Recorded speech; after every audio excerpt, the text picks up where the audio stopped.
Hi மக்களுகளே, chicken gravy பண்ணுறேன் பாருங்கள். நல்லா டேஸ்ட்டாக இருக்கும், சூப்பராக இருக்கும். எப்படி பண்ணுறேன்னு பாருங்கள். இது தனியாம்பத்தூள், மல்லித்தூள், மஞ்சள் தூள், பெருஞ்சீரகம், உப்பு, இது மிளகு, காஞ்ச மிளகா, இது ஜீரகம் போட்டு பொடி பண்ணி வறுத்து பொடி பண்ணி வச்சுக்கிறேன். இது கறிவேப்பிலை, இது இது புதினா, இது கொத்தமல்லி, மல்லி, இது சாம்பார் வெங்காயம், இஞ்சி பூண்டு பேஸ்ட்டு, இது கரம் மசாலா, டொமேட்டோ, தக்காளி, இது பச்சை மிளகா.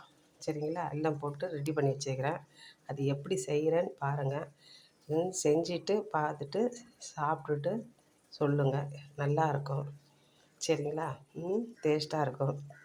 சிக்கன் குழம்போடு ரொம்ப நல்லா வாசனையாக நல்லாயிருக்கும். கமெண்ட் பண்ணுங்கள். சரிங்களா? லைக் பண்ணுங்கள். முக்கியமாக லைக் பண்ணுங்கள். ஏன்னா லைக் போடவே மாட்டேறீங்க. பார்க்குறீங்க, எல்லா மக்களும் பார்க்குறீங்க, ஆனால் லைக் போட மாட்டேறீங்க. அது எப்படி செய்கிறேன்னு பாருங்கள். ஓகேங்களா? முதல்ல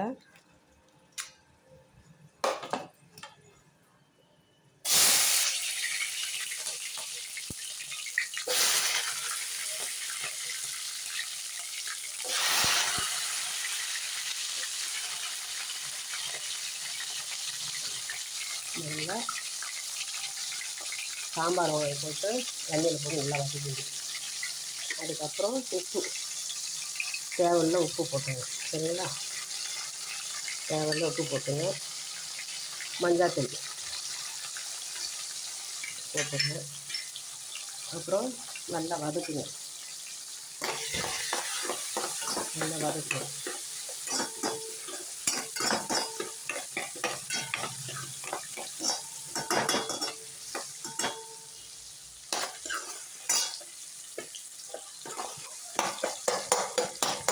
சாம்பார் முழுசாக போட்டால் அது நசிங்கும், நல்லா இது மிஸ் ஆகிடும். சரிங்களா? ஏன்னா சாம்பார் கூட எப்பவுமே இப்படி தான் போடணும். போட்டிங்கனால நல்லா வாசனை வரும், நல்லாவும் இருக்கும்.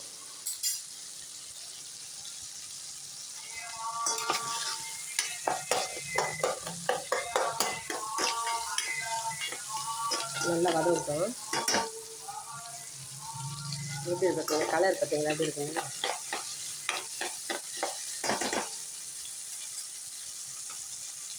நல்லா வதங்கிடுச்சு.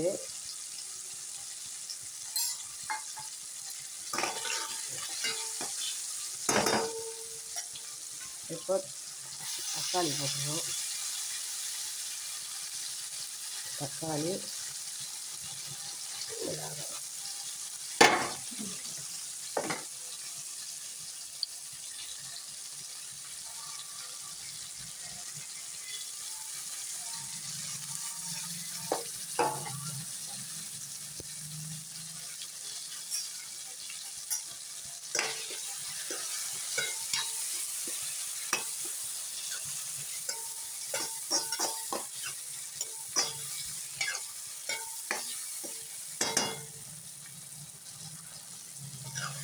நல்லா வதங்கிட்டோம்.